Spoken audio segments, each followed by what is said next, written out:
Hey, what's up? It's Jared with Ditch Auto, and today I'm going to talk to you about how to sell your camera.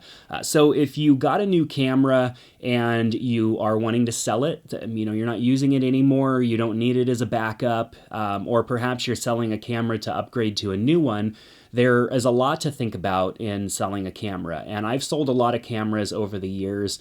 When I used to shoot Canon, I would get a new version every time the new camera came out. I started with a Canon 20D. I had like the 20, 30, 40. I had every single one all the way up to the 80D, which I still actually have an 80D. And then with the Canon 5D, I had the 5D Mark II, Mark III, and the Mark IV for a few minutes. Selling cameras is something that I'm definitely knowledgeable in because I've sold a lot of my cameras used. So I wanted to talk about how what my process is for that.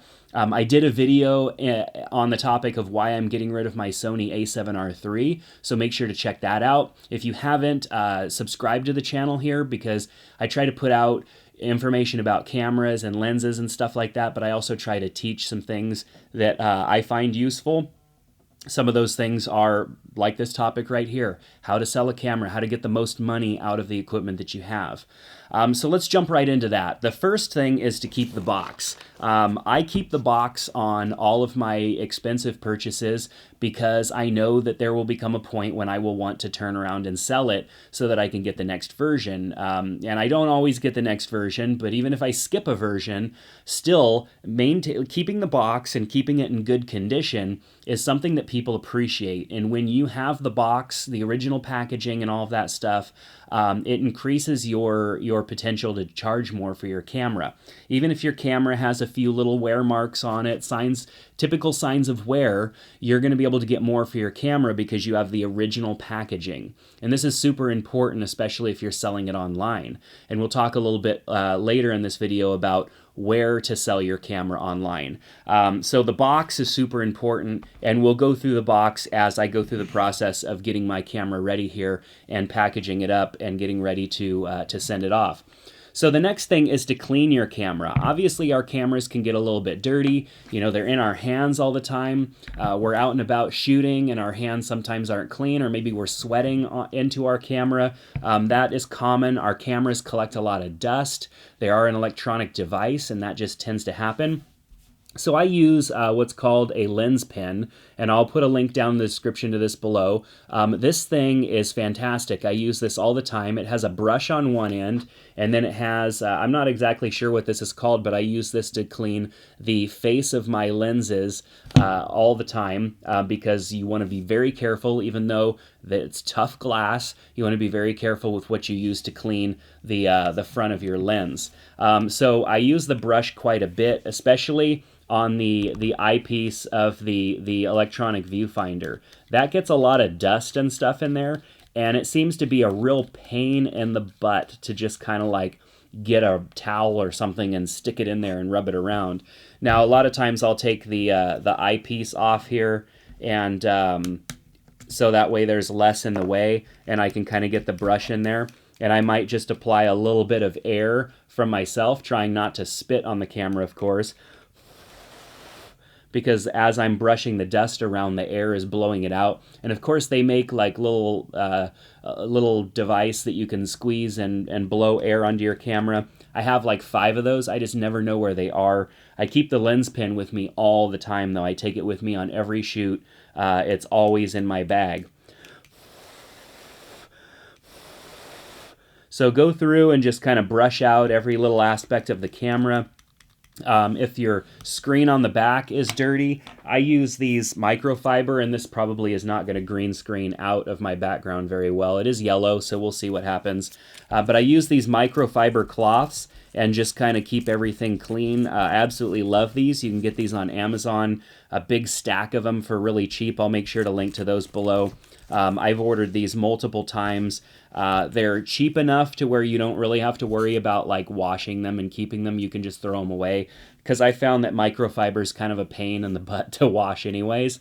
One tip though, and I learned this from a friend of mine who used to own a cleaning company, with these microfiber cloths, you can wash them, just don't put them in the dryer. They tend to not really respond too well to after they've been in the dryer. I don't know why. I just have never done that since, and I've had good luck with these towels even when I do clean them afterwards, and I use them for everything. So you'll want to make sure, of course, to get that eyepiece really clean and the back of the camera really clean. I'm going to start taking some of the stuff off because I'm selling this camera as it came in the box, not with a battery grip or anything like that. I do love this camera with a battery grip though, and if you have a bigger hand, these cameras these days are small, and a battery grip just makes it much easier to hold onto the camera. It gives you a place to store the battery door, so that way your battery door is with you. So I'm going to go ahead and just put the battery door back on the camera real quick. There we go. So the next thing, and I'm going to go through and clean it a little bit more later. I'm sure you don't want to watch me do this. The next thing is to consider where you're going to list your camera. Now, I typically end up selling my cameras on Amazon, and though Amazon has pretty high fees, they're pretty equivalent to eBay, but Amazon does have pretty high fees.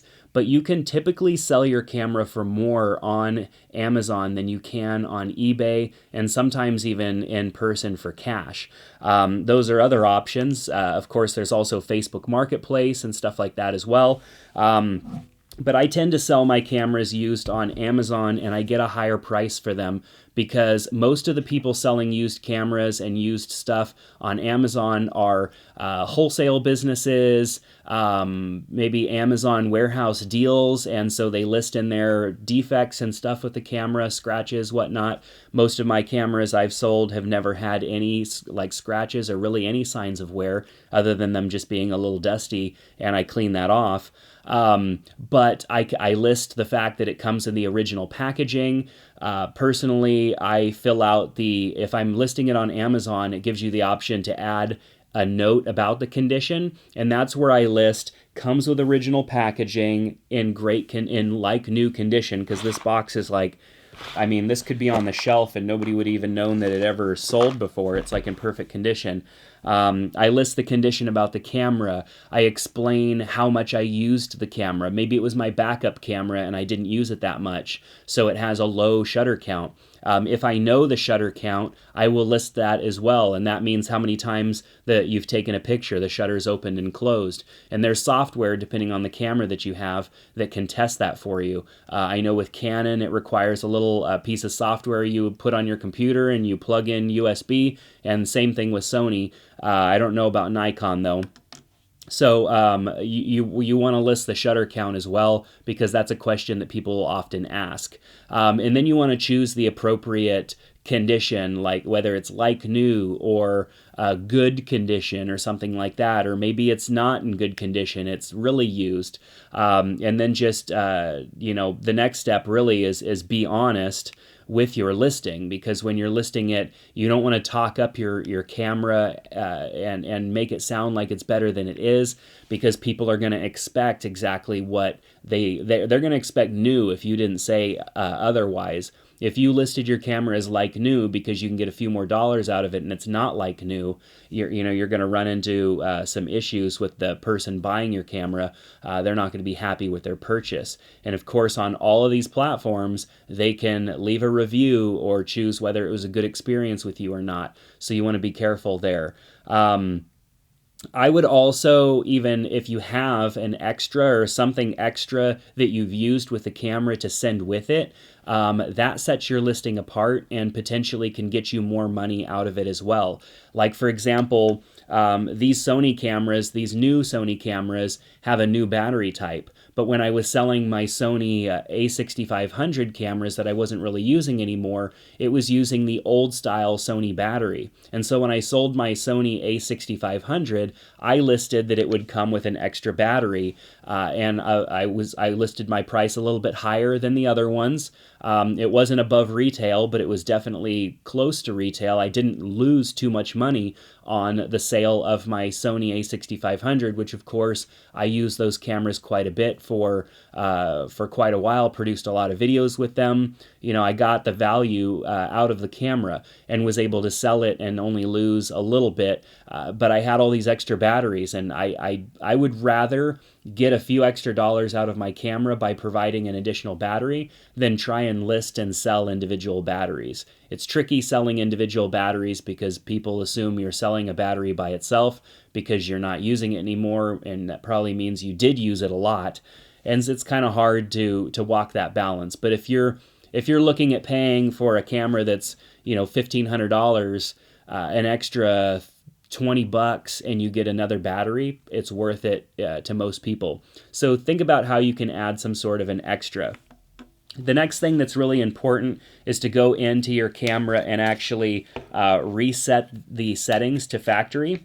We all configure our cameras a certain way. And I know that I set up my cameras a certain way. And if somebody bought this camera not expecting my settings, they might think that something's wrong with the camera. So I'm going to go in this camera, put the battery in it, of course. I'm going to go into the menu, and I'm going to toggle pretty much all the way over. And on a Canon or Nikon, this setting is pretty much at the end of the menu. On the Sony, it's called Setting Reset, and then you can go down to Initialize and then up to Enter, and it's actually going to restore all the settings back to factory. It gives you several warnings so you don't do this on accident, and the camera will be set back to factory settings as if it was the first time that it was powered on. And that's important because I also want that person to have that experience like this camera came from somebody who knew what they were doing. Obviously, there's times where I've purchased stuff used and it comes with settings, and I'm trying to figure out the Wi-Fi because the person didn't tell me what it was, and it's just a real pain. And so you want to make sure to reset all the factory settings. The next step is to include all the accessories.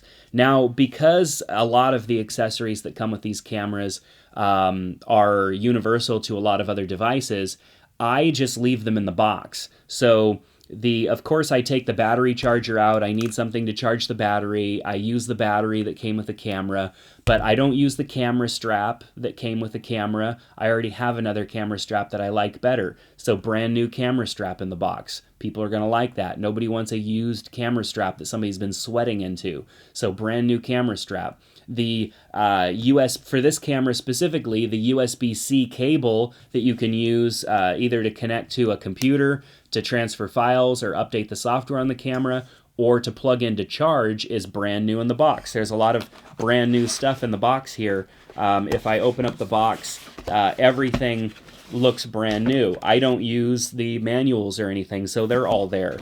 These cameras specifically have these little dangly hooks here for your camera strap. I take them off because they drive me up the wall and they make noise, and I do a lot of filming. I don't want clinking and clanking going around on my camera.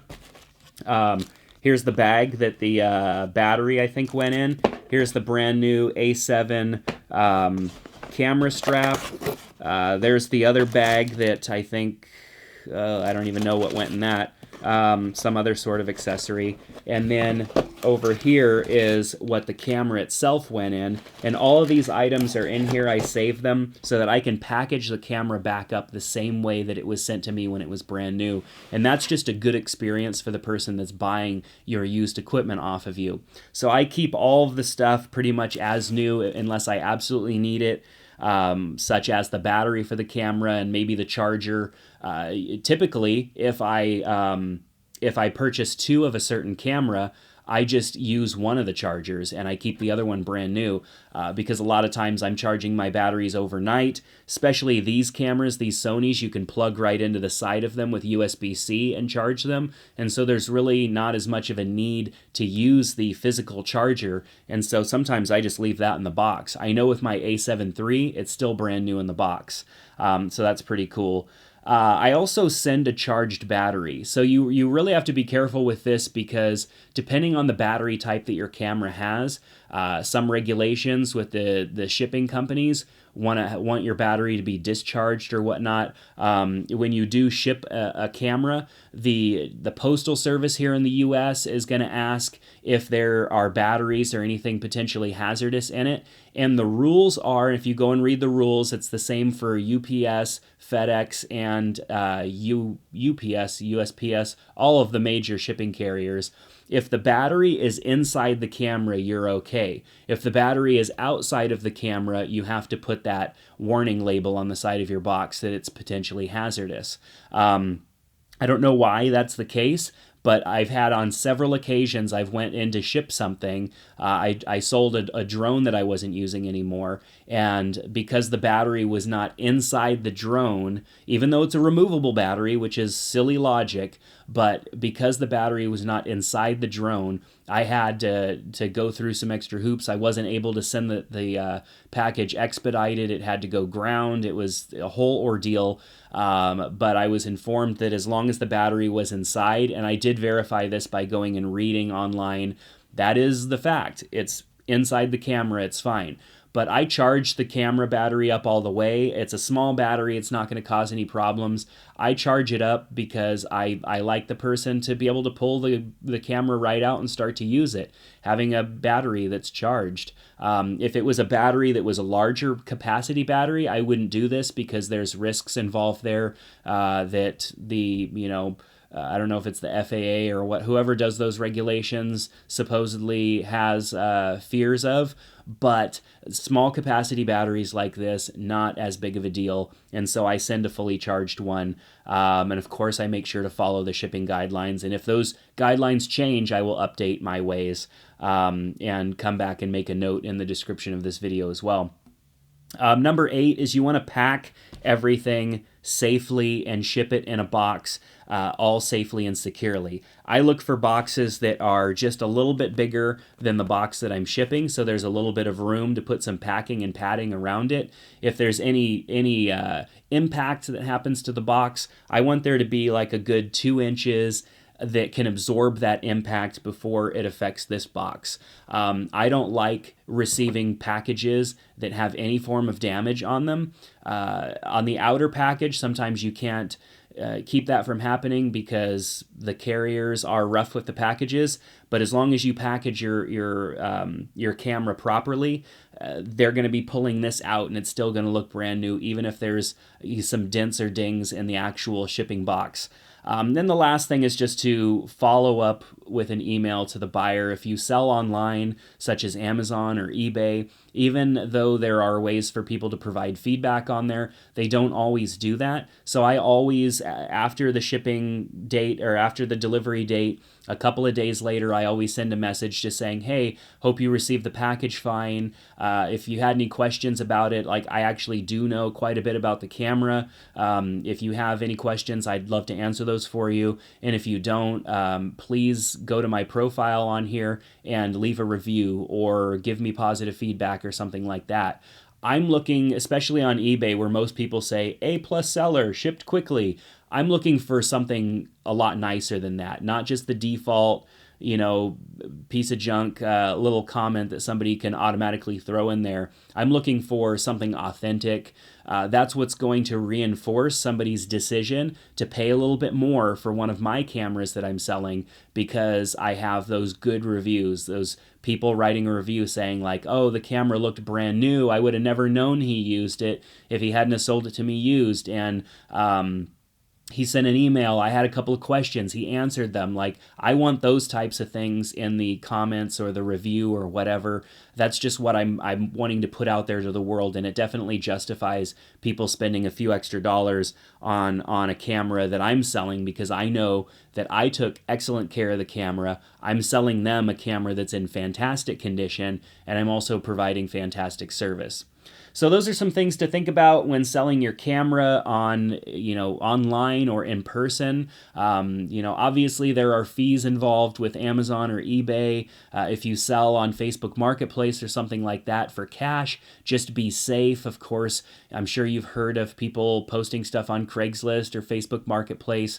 Meet in a public place. If I ever sell anything on any of those marketplaces, I meet like inside of a Starbucks or something like that, where there's more people going there in and out, and there's less chances. I mean, I'm a big guy. Like, I'm not really as worried, but I've heard of situations, and I just don't want to be in any situation like that where I've got somebody trying to steal something from me or hurt me so that they can take what I have. That's just the world that we live in, and we definitely need to play it safe, especially in instances where we're trying to sell something to get some money to either buy the next one or pay something off or just live a more minimalist lifestyle or whatnot. So with that said, thanks so much for checking out this video. Give it a thumbs up if you liked it. Like I said before, click on that subscribe button and the little bell next to it to be notified when we put out more videos. If you have any questions or comments, leave them down below, and we'll see you back here in the next one.